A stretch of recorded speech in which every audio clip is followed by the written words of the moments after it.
इस बच्ची दे सिर उपर हथ रख पाठ कर रहे श्रोमणी अकाली दल दिल्ली मुखी परमजीत सिंह सरना ने बड़ी ही दूर अंदेशी ਅਤੇ संजीदगी नाल वादी कश्मीर विच सिख ਅਤੇ मुस्लिम सांझ ਨੂੰ बरकरार रखदिआं इस मसले नाल नजिठिया है। हालांकि दिल्लियों गए कुछ आगुआं ने बलदी उपर तेल पाउण दी कोई कसर नहीं छड्डी, जिस दी सजा उत्थे सदियां तो वसदे सिख भाईचारे ने भुगतनी सी। जहरीली बयानबाजी दे उलट परमजीत सिंह सरना पीड़ित परिवार नूं मिले, इस पूरे मामले की जानकारी लई मसले नूं सुलझाउण वल कदम वधाए, इस बच्ची नाल खुद गलबात कीती है।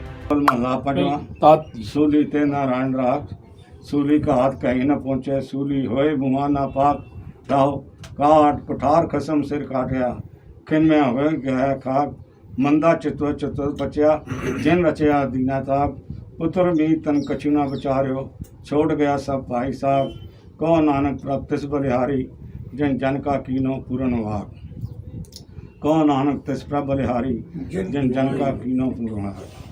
सतनाम श्री वाहिगुरू। असल च जम्मू कश्मीर विच सिख कुड़ियां दे धर्म परिवर्तन दे मामले नूं उभार कुछ पंथक आगुआं वल्लों मामले नूं जिस तरह फिरकू रंगत दित्ती गई और दिल्ली तो यह आगू कश्मीर दीआं सड़कां ते विरोध करन जा पहुंचे, उस पिछों कई सवाल उठे सन। हालांकि पुलिस जांच विच मामला होर ही निकलिया, पर फिरकू ताकतां दे लंमा समा भाईवाल रहे यह आगू उन्हां दे स्टाइल विच ही मामले दा फिरकूकरण करदे नजर आए। इत्थों तक कि श्रोमणी अकाली दल के नेता मनजिंदर सिंह सिरसा और कुछ होर सिख आगू सोमवार नूं श्रीनगर पहुंचे, विरोध प्रदर्शन किया, गर्म बयानबाजी की, बिना मामले की असलियत नूं समझे। बच्चियों का जबरन गन पॉइंट के ऊपर अगवा किया गया, उनका निकाह पढ़ा गया और 50-50 साल के आदमी के साथ पढ़ा गया।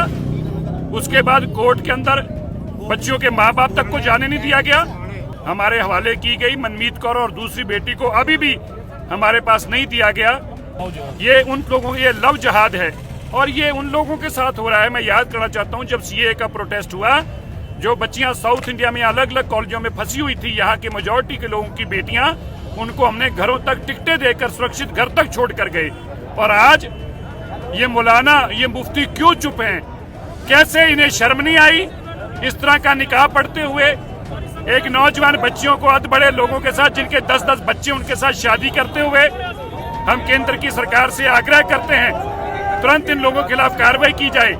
और जिस तरह से उत्तर प्रदेश और मध्य प्रदेश के अंदर कानून है जहां इंटर रिलीजियस मैरिजेस के लिए माँ बाप की कंसेंट लेनी पड़ती है, कोर्ट की कंसेंट लेनी पड़ती है, वो कानून को तुरंत लागू किया जाए। असल विच शनिवार नूं स्थानक सिख भाईचारे दे लोकां ने दोष लगाया सी कि इस महीने की शुरुआत विच श्रीनगर विच एक 18 सालां दी सिख लड़की दा दूजे धर्म के शख्स ने जबरदस्ती विआह करवा के धर्म बदलवा दिता है। जदों लड़की इत्थे एक अदालत के अंदर सी तां उसदे परिवार अते भाईचारे के होर मैंबरां ने बाहर रोस मुजाहरा किया।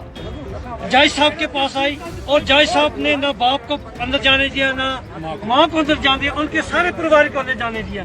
कम से कम एक हफ्ते का वक्फा देता जज साहब कि भाई ये जो बेटी है अपने घर ले जाओ और जब ये इसको समझाएंगे या चुपचाप करेंगे, उसको साइन करके उसका जो बयान थे वो कलम बंद किए और उनको बेटी जो है वो हवाले कर दी। हवाले के मीन्स की ऐसे कर दिया, हमें कोर्ट के बाहर खड़े हैं, सब सिख संगतों में रोष है। और गवर्नमेंट से भी, एलजी साहब से, गवर्नर साहब से भी है कि एक हफ्ते के लिए बेटी दी जाए। बाद विच लड़की नूं उसदे मापियां दे सपुर्द कर दिता गया। कश्मीर विच all party Sikh coordination committee के प्रधान जगमोहन सिंह रैणा ने कहा कि पुलिस ने लड़की के मापियां नूं अदालत विच दाखिल होने की इजाजत नहीं दी सी। उन्हां लड़की के मापियां ने अपने कुछ रिश्तेदारां और दोस्तां नूं बुलाया। सिख भाईचारे के होर मैंबर भी अदालत के बाहर पहुंचे और विरोध प्रदर्शन करना शुरू कर दिता गया, जिस तो बाद इस मामले ने होर ही रंग ले लिया। रैणा का कहना है कि जदों मैनूं दस्सिया गया तो मैं एलजी के सलाहकार नाल फोन ते गलबात की।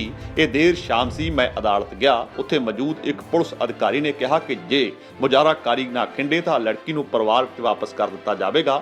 मैं उन्होंने मना लिया और पुलिस ने लड़की नूं वापस कर दिता। हालांकि पुलिस ने इस मुद्दे ते अधिकारत टिप्पणी नहीं की, पर सूत्रा ने कहा कि लड़की नूं अपना बयान दर्ज करवाउण लई अदालत विच पेश किया गया सी और उसने मैजिस्ट्रेट नूं दस्सिया कि उसने अपनी मर्जी नाल विआह करवाया है। इस दौरान ਦੌਰਾਨ ਸ਼੍ਰੀਨਗਰ ਵਿੱਚ ਇੱਕ ਪ੍ਰੈਸ ਕਾਨਫਰੰਸ ਨੂੰ ਸੰਬੋਧਨ ਕਰਦਿਆਂ ਮਨਜਿੰਦਰ ਸਿੰਘ ਸਿਰਸਾ ਨੇ ਦੋਸ਼ ਲਾਇਆ ਕਿ ਜੰਮੂ ਕਸ਼ਮੀਰ ਵਿੱਚ 4 ਸਿੱਖ ਲੜਕੀਆਂ ਨੂੰ ਜ਼ਬਰਦਸਤੀ ਧਰਮ ਪਰਿਵਰਤਨ ਅਤੇ ਵਿਆਹ ਕਰਵਾਇਆ ਗਿਆ ਸੀ ਅਤੇ ਧਰਮ ਪਰਿਵਰਤਨ ਵਿਰੋਧੀ ਕਾਨੂੰਨ ਦੀ ਉਹਨਾਂ ਨੇ ਮੰਗ ਕੀਤੀ।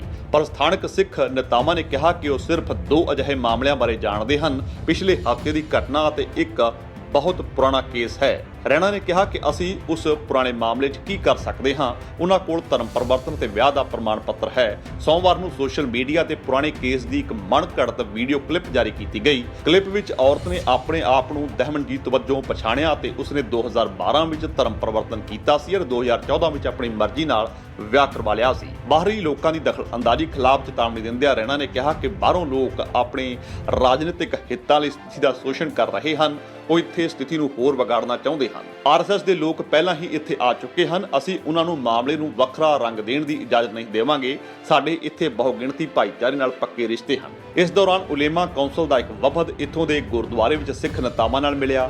ਮੀਰਵਾਈਜ਼ ਉਮਰ ਫਾਰੂਕ ਸਾਹਿਬ ਦੇ ਦਿਸ਼ਾ ਨਿਰਦੇਸ਼ਾਂ ਤੇ ਅਸੀਂ ਸਿਰਸਾ ਸਮੇਤ ਸਿੱਖ ਨੇਤਾਵਾਂ ਨੂੰ ਮਿਲ ਲਈ ਗਏ। ਉਹ ਜਲਦਬਾਜ਼ੀ ਵਿੱਚ ਸਨ ਕਿਉਂਕਿ ਉਹਨਾਂ ਦੀ ਕੋਈ ਹੋਰ ਮੀਟਿੰਗ ਹੋਈ ਸੀ। ਉਹਨਾਂ ਕਿਹਾ ਕਿ ਅਸੀਂ ਉਹਨਾਂ ਨੂੰ ਘਟਨਾ ਦੀ ਸਹੀ ਜਾਂਚ ਅਤੇ ਕਿਸੇ ਗਲਤਫਹਿਮੀ ਨੂੰ ਦੂਰ ਕਰਨ ਦੀ ਹਰ ਕੋਸ਼ਿਸ਼ ਦਾ ਭਰੋਸਾ ਦਿੱਤਾ ਹੈ। ਰੈਣਾ ਨੇ ਕਿਹਾ ਕਿ ਮੁਸਲਿਮ ਨੇਤਾਵਾਂ ਨੇ ਆਪਣੀ ਪ੍ਰਤੀਕਿਰਿਆ ਵਿੱਚ ਦੇਰੀ ਕੀਤੀ ਹੈ, ਉਹ ਚੁੱਪ ਕਿਉਂ ਸਨ, ਉਹਨਾਂ ਨੇ ਦੇਰ ਨਾਲ ਜਵਾਬ ਦਿੱਤਾ। ਉਹਨਾਂ ਦੀ ਚੁੱਪੀ ਨੇ ਬਾਹਰੀ ਲੋਕਾਂ ਨੂੰ ਸਥਿਤੀ ਦਾ ਫਾਇਦਾ ਉਠਾਉਣ ਦੀ ਆਗਿਆ ਦਿੱਤੀ ਹੈ। ਸਿਰਫ ਇੱਕ ਮਾਮਲੇ ਨੂੰ ਵੱਧ ਮਾਮਲੇ ਦੱਸ ਜਿਸ ਤਰੀਕੇ ਰੰਗਤ ਦਿੱਤੀ ਗਈ, ਉਹ ਵਾਦੀ ਵਿੱਚ ਸਦੀਆਂ ਦੀ ਸਿੱਖ ਅਤੇ ਮੁਸਲਿਮ ਭਾਈਚਾਰੇ ਦੀ ਆਪਸੀ ਸਾਂਝ ਨੂੰ ਨੁਕਸਾਨ ਪਹੁੰਚਾ ਸਕਦੀ ਸੀ। ਮਹਿਜ ਸੌੜੀ ਸਿਆਸਤ ਲਈ ਦਿੱਲੀੋਂ ਗਿਆ ਆਗੂਆਂ ਦਾ ਟੋਲਾ ਜ਼ਹਿਰ ਫੈਲਾਉਣ ਦੀ ਪੂਰੀ ਵਾਹ ਲਾ ਰਿਹਾ ਸੀ ਤਾਂ ਸ਼੍ਰੋਮਣੀ ਅਕਾਲੀ ਦਲ ਦਿੱਲੀ ਵੱਲੋਂ ਪਰਮਜੀਤ ਸਿੰਘ ਸਰਨਾ ਨੇ ਬੇਹੱਦ ਦੂਰ ਅੰਦੇਸ਼ੀ ਅਤੇ ਸੂਝ ਨਾਲ ਮਾਮਲੇ ਨੂੰ ਨਜਿੱਠਿਆ ਹੈ, ਉਹ ਕਾਬਲੇ ਤਾਰੀਫ ਹੈ।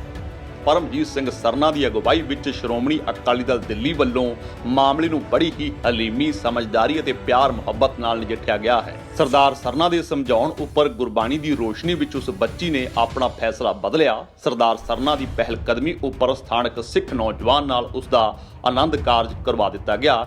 ਇਹ ਸਿੱਖ ਨੌਜਵਾਨ ਵੀ ਤਾਰੀਫ ਦਾ ਹੱਕਦਾਰ ਹੈ। ਸਬਬ ਭਾਵੇਂ ਬਣਿਆ ਸਰਦਾਰ ਸੁਖਪ੍ਰੀਤ ਸਿੰਘ ਹੋਰਾਂ ਦੀ ਸ਼ਾਦੀ ਦਾ ਬੱਚੀ ਮਨਮੀਤ ਕੌਰ ਦੇ ਨਾਲ, ਜਿਹੜੀ ਕਿ ਇੱਕ ਮੰਦਭਾਗੀ ਘਟਨਾ ਦੇ ਵਿੱਚ ਘਰੋਂ ਚਲੀ ਗਈ ਸੀ 1-2 ਦਿਨ ਵਾਸਤੇ, ਔਰ ਅੱਜ ਸਰਦਾਰ ਤਨਵੀਰ ਸਿੰਘ ਸੋਢੀ ਤੇ ਉਹਨਾਂ ਦੇ ਸਾਰੇ ਸਾਥੀਆਂ ਨੇ ਇਸ ਮਹਾਨ ਅਸਥਾਨ ਦੇ ਉੱਤੇ ਇਹਨਾਂ ਦੇ ਆਨੰਦ ਕਾਰਜ ਦਾ ਪ੍ਰਬੰਧ ਕੀਤਾ ਹੈ। ਮੈਂ ਸਮਝਦਾ ਹਾਂ ਵੀ ਸਿੱਖ ਕੌਮ ਦੇ ਇਤਿਹਾਸ ਦੇ ਵਿੱਚ ਇੱਕ ਮਿਸਾਲ ਬਣੇਗੀ ਔਰ ਇਹ ਬੱਚਾ ਔਰ ਬੱਚੀ ਜੋ ਹਨ ਜਿਨ੍ਹਾਂ ਦਾ ਅੱਜ ਆਨੰਦ ਕਾਰਜ ਹੋਣਾ ਹੈ, ਜਿਨ੍ਹਾਂ ਨੂੰ ਸਹਿਯੋਗ ਦਿੱਤਾ ਹੈ ਇਸ ਕੰਮ ਦੇ ਵਿੱਚ, ਮੈਂ ਉਹਨਾਂ ਦਾ ਸਾਰਿਆਂ ਦਾ ਧੰਨਵਾਦੀ ਹਾਂ। ਅਸੀਂ ਇੱਥੇ ਆਏ ਹਾਂ, ਇਹ ਬੱਚਾ ਸਰ ਸੁਖਬੀਰ ਸਿੰਘ ਜੀ ਨੇ ਇਹ ਸਾਡੇ ਸਾਰਿਆਂ ਦੀ ਬੇਨਤੀ ਨੂੰ ਪ੍ਰਵਾਨ ਕਰਕੇ ਉਸ ਬੱਚੀ ਨਾਲ ਸ਼ਾਦੀ ਕਰਨ ਦਾ ਮਨ ਬਣਾਇਆ ਹੈ।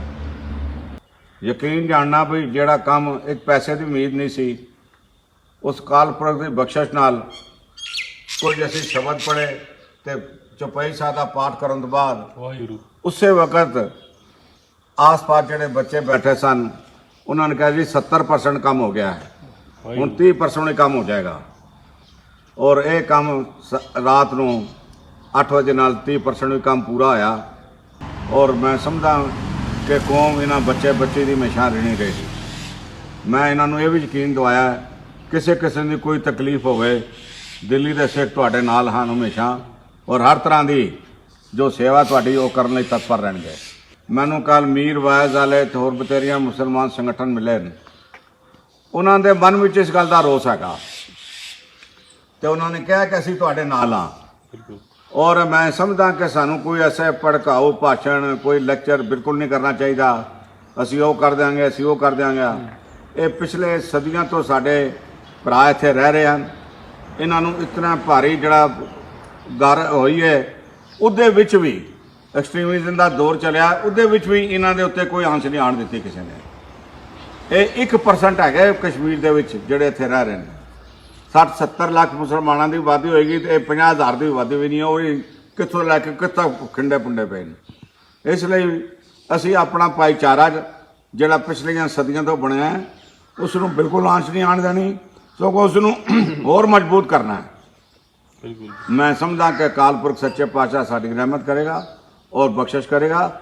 ਇਹ ਇਸੇ ਤਰ੍ਹਾਂ ਸਦੀਆਂ 'ਚ ਰਹਿਣਗੇ ਔਰ ਸਾਡੀ ਇੱਜ਼ਤ ਇਵੇਂ ਮਹਿਫੂਜ਼ ਰਹੇਗੀ। ਵਾਹਿਗੁਰੂ ਜੀ ਕਾ ਖਾਲਸਾ ਵਾਹਿਗੁਰੂ ਜੀ ਕੀ ਫਤਿਹ। ਸ਼੍ਰੀਨਗਰ ਦੇ ਪੁਲਵਾਮਾ ਦੇ ਵਿੱਚ ਸ਼ਾਦੀ ਮਾਰਗ ਗੁਰਦੁਆਰਾ ਦਾ ਜਿਹੜਾ 6ਵੀਂ ਪਾਤਸ਼ਾਹੀ ਦਾ ਗੁਰਦੁਆਰਾ ਹੈ, ਉੱਥੇ ਖੜੇ ਹਾਂ ਕਿ ਕਿਸ ਤਰ੍ਹਾਂ ਇੱਕ ਸਿੱਖ ਲੜਕੀ ਮਨਮੀਤ ਕੌਰ ਦਾ ਕਿਡਨੈਪ ਕੀਤਾ ਗਿਆ। ਕਿਡਨੈਪ ਕਰਕੇ ਉਸ ਨੂੰ ਜਬਰਨ ਧਰਮ ਪਰਿਵਰਤਨ ਵਾਲੇ ਪਾਸੇ ਮੋੜਨ ਦੀ ਕੋਸ਼ਿਸ਼ ਕੀਤੀ ਗਈ ਔਰ ਜਬਰਨ ਨਿਕਾਹ ਕਰਨ ਦੀ ਜਿਹੜੀ ਕੋਸ਼ਿਸ਼ ਕੀਤੀ ਗਈ। ਇੱਥੇ ਦੇ ਜਿਹੜੇ ਸਿੱਖ ਵੀਰਾਂ ਨੇ, ਜਿਹੜਾ USF ਦੇ ਇਹਨਾਂ ਦੀ ਇਹ ਪੂਰੀ ਟੀਮ ਹੈ, ਗੱਲਬਾਤ ਕੀਤੀ, ਸਾਰੇ ਮਸਲੇ ਨੂੰ ਸਮਝਿਆ। ਸਾਰੇ ਮਸਲੇ ਨੂੰ ਸਮਝਣ ਤੋਂ ਬਾਅਦ, ਜਿਸ ਤਰ੍ਹਾਂ ਉਹਨੇ ਪ੍ਰਧਾਨ ਸਾਹਿਬ ਨੇ ਦੱਸਿਆ ਕਿ ਸਾਰੀ ਗੱਲਬਾਤ ਦੀ ਵਾਰਤਾ ਤੋਂ ਬਾਅਦ, ਮਸਲੇ ਨੂੰ ਸਮਝਾਉਣ ਤੋਂ ਬਾਅਦ ਉਹਨਾਂ ਨੇ ਕਿਹਾ ਕਿ ਤੁਸੀਂ ਲੜਕੀ ਨੂੰ ਸਮਝਾਓ। ਫਿਰ ਪ੍ਰਧਾਨ ਸਾਹਿਬ ਨੇ ਕਿਸ ਤਰ੍ਹਾਂ ਲੜਕੀ ਦੀ ਪੂਰੀ ਕਾਉਂਸਲਿੰਗ ਕੀਤੀ, ਉਹਨੂੰ ਆਪਣੇ ਸਿੱਖ ਕਮਿਊਨਿਟੀ ਦੇ ਇਤਿਹਾਸ ਬਾਰੇ ਦੱਸਿਆ, ਆਪਣੀ ਸਿੱਖ ਕਮਿਊਨਿਟੀ ਦੀ ਬੀਬੀਆਂ ਦੇ ਇਤਿਹਾਸ ਬਾਰੇ ਦੱਸਿਆ ਕਿ ਕਿਸ ਤਰ੍ਹਾਂ ਮਾਈ ਭਾਗੋ ਔਰ ਕਿਹੜਾ ਇਤਿਹਾਸ ਸਾਡੇ ਕੋਲ ਸਿਰਜਿਆ ਹੋਇਆ। ਤੇ ਮੈਂ ਸਮਝਦਾ ਉਸ ਤੋਂ ਬਾਅਦ ਅਸੀਂ ਉੱਥੇ ਦੇ LG ਸਾਹਿਬ ਮਨੋਜ ਸਿਨਹਾ ਨੂੰ ਵੀ ਮਿਲੇ। ਸਾਰੀ ਸਿੱਖ ਜਥੇਬੰਦੀਆਂ ਨੂੰ ਮਿਲਣ ਤੋਂ ਬਾਅਦ ਇਹ ਕਾਕੇ ਸੁਖਪ੍ਰੀਤ ਸਿੰਘ ਨੂੰ ਸਾਰਿਆਂ ਨੇ ਮਿਲ ਕੇ ਬਿਨਾਂ ਕਿਸੇ ਲੋਹ ਲਾਲਚ ਦੀ ਇਸਨੇ ਗੁਰੂ ਅੱਗੇ ਨਤਮਸਤਕ ਹੋ ਕੇ ਇਸ ਗੱਲ ਨੂੰ ਕਿਹਾ। ਇੱਥੇ ਗੁਰੂ ਸਾਹਿਬ ਦੇ ਇੱਥੇ ਆਨੰਦ ਕਾਰਜ ਦੇ ਕਰਕੇ ਮੈਂ ਗੁਰੂ ਸਾਹਿਬ ਨੂੰ ਨਤਮਸਤਕ ਹੋਵਾਂਗਾ ਔਰ ਆਉਣ ਵਾਲਾ ਜੀਵਨ ਸੁਖ ਸ਼ਾਂਤੀ ਨਾਲ ਬਿਤਾਵਾਂਗਾ ਕਿ ਸਾਨੂੰ ਇੱਥੇ ਆ ਕੇ ਕਿਸੇ ਤਰ੍ਹਾਂ ਦਾ ਕੋਈ ਭੜਕਾਊ ਜਾਂ ਕੋਈ ਇਸ ਤਰ੍ਹਾਂ ਦੀ ਗੱਲਾਂ ਨਹੀਂ ਕਰਨੀਆਂ ਚਾਹੀਦੀਆਂ, ਤਾਂ ਕਿ ਸਾਡੇ ਜਾਣ ਤੋਂ ਬਾਅਦ ਇੱਥੇ ਉਹ ਜਿਹੜਾ ਭਾਈਚਾਰਾ ਪਿਛਲੇ ਸਦੀਆਂ ਤੋਂ ਚੱਲਦਾ ਆ ਰਿਹਾ ਔਰ ਸਦੀਆਂ ਤੋਂ ਮਿਲ ਕੇ ਇਹ ਲੋਕ ਜਿਸ ਤਰ੍ਹਾਂ ਨਾਲ ਆਪਸ ਨਾਲ ਮਿਲਵਰਤਨ ਨਾਲ ਰਹਿ ਰਹੇ ਹਨ, ਵਪਾਰ ਇਹਨਾਂ ਦੇ ਸਾਂਝੇ ਹਨ, ਦੁੱਖ ਸੁੱਖ ਇਹਨਾਂ ਦੇ ਸਾਂਝੇ ਹਨ, ਉਹ ਉਸੇ ਤਰ੍ਹਾਂ ਬਣੇ ਰਹਿਣ। ਚੰਦ ਲੋਕਾਂ ਦੇ ਕਰਕੇ, ਚੰਦ ਫਿਰਕਾ ਪ੍ਰਸਤੀ ਲੋਕਾਂ ਦੇ ਕਰਕੇ ਅਸੀਂ ਕਿਸੇ ਵੀ ਪੂਰੀ ਕੌਮ ਨੂੰ ਖਰਾਬ ਨਹੀਂ ਕਹਿ ਸਕਦੇ। ਇਹ ਜਿਹੜੇ ਲੋਕ ਫਿਰਕਾ ਪ੍ਰਸਤ ਲੋਕ ਹਨ, ਉਹਨਾਂ ਦੀ ਕੌਮ ਵਾਲੇ ਖੁਦ ਉਹਨਾਂ ਨੂੰ ਦੋਸ਼ੀ ਮੰਨ ਕੇ ਉਹਨਾਂ ਨੂੰ ਸਜ਼ਾ ਦੇਣ ਲਈ ਤਿਆਰ ਨੇ। ਉਹ ਕਹਿੰਦੇ ਤੁਸੀਂ ਸਾਡੇ ਨਾਲ ਗੱਲ ਕਰੋ, ਅਸੀਂ ਉਹਨਾਂ ਪਰਿਵਾਰਾਂ ਦੇ ਨਾਲ। ਪ੍ਰਧਾਨ ਸਾਹਿਬ ਨੇ ਜਿਵੇਂ ਦੱਸਿਆ ਕਿ ਅਸੀਂ ਮੀਰਵਾਈਜ਼ ਗਰੁੱਪ ਦੇ ਹੋਰ ਕਈ ਲੋਕ ਸਾਡੇ ਨਾਲ 6ਵੀਂ ਪਾਤਸ਼ਾਹੀ ਗੁਰਦੁਆਰਾ ਸਾਹਿਬ ਦੇ ਵਿੱਚ ਮਿਲਣ ਆਏ, ਉਹਨਾਂ ਨੇ ਵੀ ਇਸ ਗੱਲ ਦੀ ਹਾਮੀ ਭਰੀ ਕਿ ਅਸੀਂ ਐਸੇ ਕਿਸੇ ਪਰਿਵਾਰ ਦੇ ਨਾਲ ਨਹੀਂ ਖੜੇ ਹਾਂ ਜੋ ਇਸ ਤਰ੍ਹਾਂ ਦੇ ਕੰਮ ਕਰੇਗਾ। ਅਸੀਂ ਤੁਹਾਡੇ ਨਾਲ ਖੜੇ ਹਾਂ, ਡਟ ਕੇ ਤੁਹਾਡਾ ਸਾਥ ਦੇਵਾਂਗੇ। ਤੇ ਮੇਰੀ ਬੇਨਤੀ ਹੈ ਉਹਨੇ ਸਾਰੀ ਸਿੱਖ ਜਥੇਬੰਦੀਆਂ ਨੂੰ, ਸਾਰੇ ਸਿੱਖ ਲੀਡਰਾਂ ਨੂੰ ਕਿ ਕਿਸੇ ਤਰ੍ਹਾਂ ਦੇ ਕੋਈ ਭੜਕਾਊ ਭਾਸ਼ਣ ਦੇ ਕੇ ਅਸੀਂ ਇੱਥੇ ਦਾ ਮਾਹੌਲ ਖਰਾਬ ਕਰਨ ਦੀ ਬਿਲਕੁਲ ਕੋਸ਼ਿਸ਼ ਨਾ ਕਰੀਏ। ਗੁਰੂ ਕਿਰਪਾ ਕਰੇ, ਜਿਹੜਾ ਅਸਲੀ ਸਾਡਾ ਮਕਸਦ ਹੈ, ਲੜਕੀ ਘਰ ਆ ਚੁੱਕੀ ਹੈ। ਇਹਨਾਂ USF ਵਾਲੇ ਸਾਰੇ ਮੇਰੇ ਯੂਥ ਵਿੰਗ ਦੇ ਵੀਰਾਂ ਦੀ ਮਿਹਨਤ ਦੇ ਨਾਲ, ਉਹਨਾਂ ਦੀ ਮਿਹਨਤ ਦਾ ਸਦਕਾ ਜਿਹੜਾ ਕੰਮ ਸਿਰੇ ਚੜਿਆ। ਅੱਜ ਉਹ ਲੜਕੀ ਨਵੇਂ ਸਿਰੇ ਤੋਂ ਵਿਆਹ ਕਰਕੇ ਆਨੰਦ ਕਾਰਜ ਦੇ ਨਾਲ